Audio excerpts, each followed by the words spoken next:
आणि शिवसेनेची लोक वंचितच्या विरोधात प्रचार करत होते की वंचित बहुजन आघाडी ही भाजपची बी टीम करत होते की नव्हते.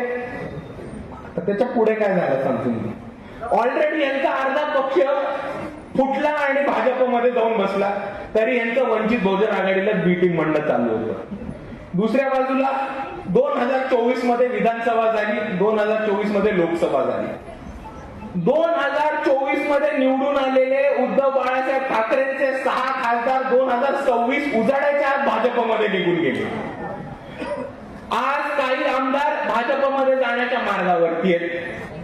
दुसऱ्या बाजूला आपण सर्वच चर्चा ऐकतोय की राष्ट्रवादी काँग्रेस शरद पवार गट या गटाचे आमदार आणि खासदार भाजपमध्ये जाण्याच्या मार्गावरती आहेत. मग ती बातमी थांबली की नवीन बातमी येते, नाही खासदार आणि आमदार जाण्याच्या मार्गावर नाहीये, शरद पवारांसकट अख्खी राष्ट्रवादी ही भाजपमध्ये जाण्याच्या मार्गावरती आहे, अशी एक नवीन बातमी येते.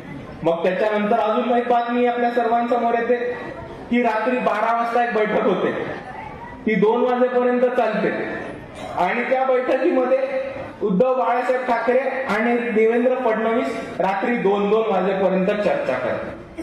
आता जर उद्धव बाळासाहेब ठाकरे भाजपच्या विरोधात असतील आणि काँग्रेस बरोबर असतील तर ह्या 2-2 वाजेच्या चर्चेमध्ये शिस्तय काय हे महाराष्ट्राला सांगून तरी टाका एकदाच.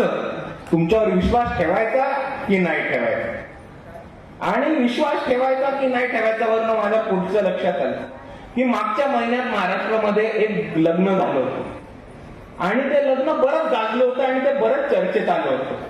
असा विषय झाला की महाराष्ट्राला मध्ये ज्यांना जाणते राजे म्हटलं जातं आणि ज्यांनी इतके वर्ष पुरोगामी राजकारण करण्याचं नाटक केलं असे शरद पवार यांची नात